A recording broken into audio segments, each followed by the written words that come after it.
गजा में पिछले 6 महीने से इजराइल 35,000 लोगों को शहीद कर चुका है, जिसमें बच्चे और औरतें सब शामिल हैं। लेकिन इजराइल आखिर फलस्तीन के इस इलाके में इतना जुल्म क्यों कर रहा है?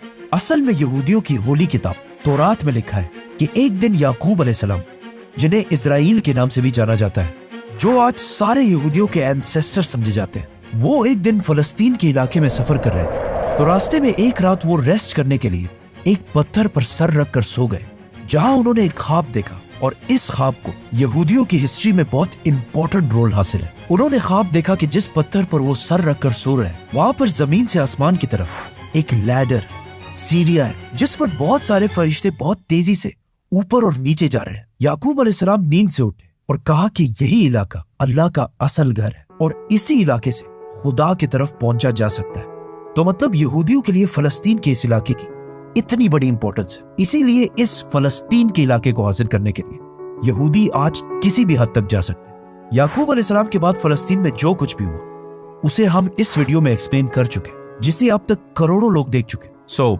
Must watch that now. पुराने जमाने में इस पूरे इलाके को फलस्तीन कहा जाता था, लेकिन यहाँ इजराइल की रियासत कायम होने के बाद ये सारा इलाका इजराइल के पास है और सिर्फ इतने इलाके में मुसलमान रह गए।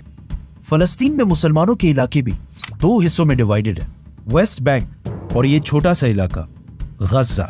फलस्तीन में मुसलमानों के इन दोनों इलाकों के आपस में कोई भी जमीनी कनेक्शन, रोड नहीं है और एक दूसरे से बहुत दूर होने की वजह से यहाँ की अवाम और गवर्नमेंट भी एक दूसरे से बहुत डिफरेंट है। मतलब इन दोनों इलाकों में एक नहीं बल्कि 2 गवर्नमेंट्स। वेस्ट बैंक में PLO, जिसको काफी सेक्युलर गवर्नमेंट समझा जाता है, लेकिन गजा में गवर्नमेंट हमास के पास है, जिसे बहुत स्ट्रिक्ट समझा जाता है। फलस्तीन का इशू तो पिछले 75 साल से चलता आ रहा है और पिछले 75 साल से सारे मुस्लिम कंट्रीज की पोजीशन अब तक एक ही थी कि जब तक फलस्तीन को उसका हक ना मिले, इजराइल को एक्सेप्ट नहीं करना। लेकिन आज से कुछ साल पहले US के नए प्रेसिडेंट डोनाल्ड ट्रंप की हुकूमत में अमेरिका ने आहिस्ता आहिस्ता इजराइल को मुस्लिम कंट्रीज से एक्सेप्ट कराने की कोशिश की, जिसे इब्राहिमिक अकॉर्ड्स का नाम दिया गया। इब्राहिमिक इसलिए क्योंकि मुसलमान और यहूदी दोनों इब्राहिम अलैहिस्सलाम को एक सच्चा पैगंबर मानते हैं। अमेरिका के प्रेशर डालने के बाद अरब ममालिक ने अपनी पब्लिक के खिलाफ जाकर इजराइल को एक्सेप्ट करना शुरू कर दिया। तो सबसे पहले UAE,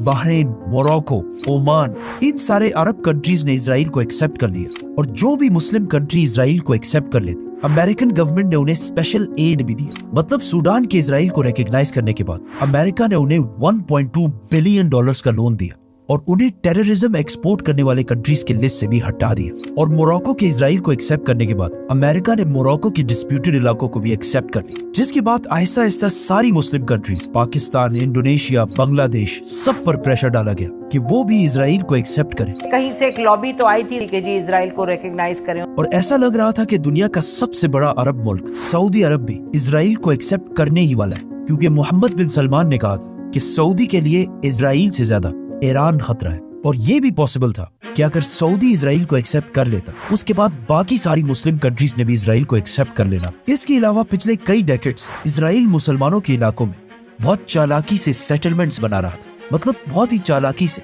यहूदियों को मुसलमानों के इलाकों में सेटल करा रहा था, ताकि फलस्तीन में यहूदी ज्यादा और मुसलमान कम हो जाए, जिसे यूनाइटेड नेशंस और पूरी इंटरनेशनल कम्युनिटी बार बार बिल्कुल इल्लीगल करार दे रही थी। लेकिन इस छोटे से इजराइल को दुनिया में कोई भी नहीं रोक सका।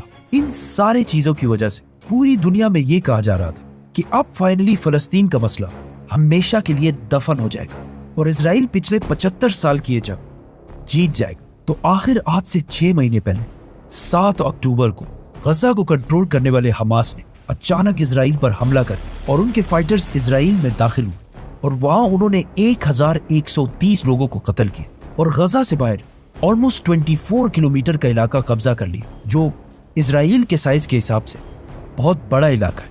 और 150 यहूदियों को पकड़कर वापस गजा हॉस्टेज बनाकर लेके आए, जिसके बाद पूरी दुनिया में ये न्यूज फैल गई कि हमास ने इजराइल पर बहुत बड़ा टेररिस्ट अटैक किया है और कहा कि उन्होंने बहुत सारे सिविलियंस और बच्चों और औरतों को भी कत्ल किया है। ऑल्दो इससे कुछ अरसे के बाद हमास के लीडर्स ने एक्सेप्ट भी किया कि उनके फाइटर्स से इस हमले में कुछ गलतियां हुई है। हमास के इस अटैक के बाद अब पूरी दुनिया इजराइल की तरफ देख रही थी कि अब उनका रिस्पांस क्या होगा, जिसके बाद इजराइल के वज़ीर-ए-आज़म बेंजामिन नेतन्याहू ने टीवी पर आकर ऐलान किया कि अब इजराइल गजा से ऐसा बदला लेगा जो इससे पहले किसी ने सोचा भी नहीं हो। तो सबसे पहले इजराइल ने गजा की तरफ सारी सप्लाई मतलब खाना, बिजली, पानी सब बंद कर दी और कुछ ही दिनों में वो सारा इलाका वापस ले लिया जो हमास ने कब्जा किया था। जिसके बाद इजराइल के डिफेंस मिनिस्टर ने एक इंटरव्यू में कहा कि हमारी लड़ाई इंसानों से नहीं बल्कि जानवरों से, और अपने सोल्जर्स को हुक्म दी कि इनके साथ जो भी करना चाहो करो क्योंकि ये तो जानवर है। और ये सब करने के लिए इजराइल के पास अमेरिका का फुल सपोर्ट हासिल था और अरब कंट्रीज की खामोशी से भी ये लग रहा था कि वो फलस्तीन के साथ नहीं बल्कि इजराइल के साथ। इसी के साथ इजराइल ने गजा पर एयर स्ट्राइक्स करना शुरू कर दिया जिससे गजा में हजारों लोग शहीद हुए और उसके कुछ ही दिनों बाद इजराइल की आर्मी IDF गजा के अंदर दाखिल हुई और फलस्तीनियों को मारना शुरू किया। इजरायली आर्मी को फाइटर जेट्स, टैंक्स और मिलिट्री पर्सनल की वजह से दुनिया की सबसे ताकतवर आर्मीज में से एक समझा जाता है और कहा जाता है कि इजराइल के पास 80 एटम बॉम्ब्स भी मौजूद है। इसके अलावा इजराइल की इंटेलिजेंस एजेंसी मोसाद को दुनिया की बेस्ट स्पाई एजेंसीज में से एक समझा जाता है विद 7000 एजेंट्स। ये दुनिया की सबसे बड़ी स्पाई एजेंसीज में से एक। अब क्वेश्चन ये है कि अगर इनकी इंटेलिजेंस एजेंसी मोसाद इतनी स्ट्रॉन्ग है तो इनको हमास के इतने बड़े हमले की प्लानिंग का कैसे पता नहीं चल सका। अब यहाँ पे कुछ लोगों का ख्याल है कि हो सकता है हमास इजराइल के साथ मिला हुआ है और ये सब एक बहुत बड़ी कंस्पिरेसी है क्योंकि हमास का क्या ख्याल कि अगर वो इजराइल पर इतना बड़ा हमला करे तो इजराइल का रिस्पॉन्स उसके बाद क्या होगा। जो भी हो, आखिर इजराइल की फौज गजा के अंदर दाखिल हुई। गजा में 3 मेन सिटीज, गजा सिटी, खान यूनिस और रफा।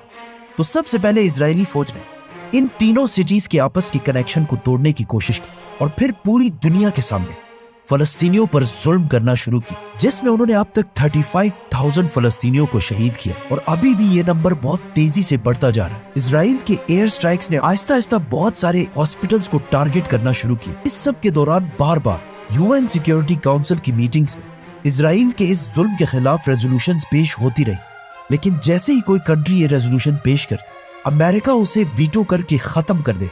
इस जेनोसाइड के लिए इजराइल को उसके सपोर्टर्स ने पूरी दुनिया से फुल फ्लेज सपोर्ट किया जैसे USA और यूरोपियन कंट्रीज ने, लेकिन फलस्तीन के सपोर्टर्स जिसमें सबसे बड़ी रिस्पॉन्सिबिलिटी अरब कंट्रीज की बनती थी और फिर बाकी मुस्लिम वर्ल्ड की, इन अरब कंट्रीज ने फलस्तीन के लिए कोई भी एक्शन नहीं उठाया। इवन वो अरब मुमालिक जो इससे कई साल पहले इजराइल के खिलाफ जंगें भी लड़ चुके और हर जंग बहुत बेशर्मी से हारे हैं, उन्होंने भी इस बार कोई एक्शन नहीं उठाया। मीनवाइल जब सारे मुस्लिम कंट्रीज फलस्तीन के इस मसले को इग्नोर कर रहे थे, उसी टाइम दुनिया के सारे मुसलमानों ने इजराइल के खिलाफ खुद ही एक्शंस लेना शुरू कर दिए और आहिस्ता आहिस्ता पूरी दुनिया में इजराइल के खिलाफ प्रोटेस्ट होना शुरू हुए। ACLED की रिपोर्ट के मुताबिक अब तक दुनिया में जितने भी प्रोटेस्ट हुए उनमें से सिर्फ 14% इजराइल के हक में हुए और दुनिया के बाकी 86% प्रोटेस्ट सिर्फ और सिर्फ फलस्तीन के हक में हुए। मुस्लिम दुनिया की आवाम ने सिर्फ प्रोटेस्ट नहीं बल्कि एक और एक्शन भी लिया। मुसलमानों ने इजराइल की कंपनीज और या इजराइल को सपोर्ट करने वाली कंपनीज का बाइकॉट करने की कोशिश की, जिनमें top of the line companies were Coca Cola, McDonald's, KFC, Pepsi, Nestle etcetera.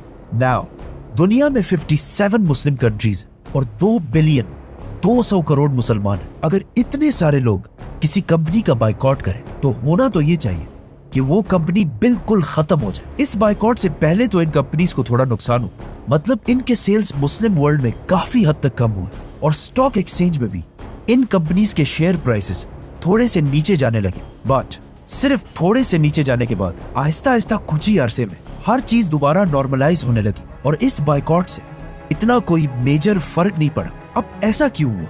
इसके 2 रीजन हो सकते कि या तो दुनिया के 2 बिलियन मुसलमानों की औकात ये है कि इनके बाइकॉट करने से दुनिया में किसी को कोई फर्क नहीं पड़ता और या मुसलमानों ने सही तरह इन कंपनीज का बाइकॉट किया ही नहीं। 7 अक्टूबर के अटैक के बाद इजराइल के इतने सख्त जुल्म पर उसे सिर्फ एक कंट्री ने टेंशन में रखा और उसका नाम है ईरान, पर्शिया, जिसकी वजह से इजराइल ने दमिश्क में ईरान के कॉन्सुलेट पर हमला कर दिया, जिसका फिर ईरान ने फुल रिस्पॉन्स दिया। लेकिन जब इजराइल इतने आसानी से ये जंग जीत रहा था तो उसे ईरान पर हमला करने की क्या जरूरत थी? इसके पीछे भी 2 ऑप्शन। इजराइल इस वक्त बहुत स्ट्रांग होने की वजह से चाहता है कि ईरान को भी इस जंग में लेकर आए, जो इस वक्त दुनिया में बिल्कुल अकेला है, और उसकी गवर्नमेंट को आहिस्ता आहिस्ता कमजोर करे। और दूसरा ऑप्शन ये है, इजराइल के अंदर 3 बड़े पोर्ट्स हैं और इजराइल अपनी ज्यादातर ट्रेड इन्हीं 3 पोर्ट्स से करता है।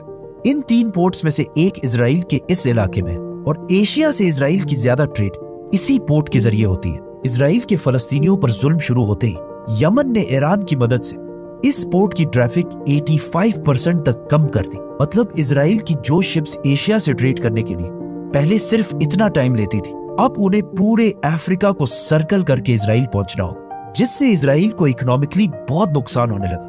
जिसके अलावा ईरान के सपोर्ट से लबनान के हिजबुल्लाह ने इजराइल को हर टाइम अलर्ट रखा हुआ है। हो सकता है इन चीजों से तंग आकर इजराइल ने आखिर ईरान पर हमला करने की कोशिश की। इजराइल के वज़ीर-ए-आज़म बेंजामिन नेतन्याहू से एक इंटरव्यू में पूछा गया कि इजराइल के लिए दुनिया में सबसे बड़ा खतरा कौन है, तो उन्होंने कहा ईरान, ईरान, ईरान। लेकिन अब जब पूरी मुस्लिम दुनिया इजराइल को एक्सेप्ट करने की तरफ जा रही है, तो ईरान बिल्कुल अकेला दूसरी साइड पर क्यों जा रहा है? Let's talk about Iran. Subscribe.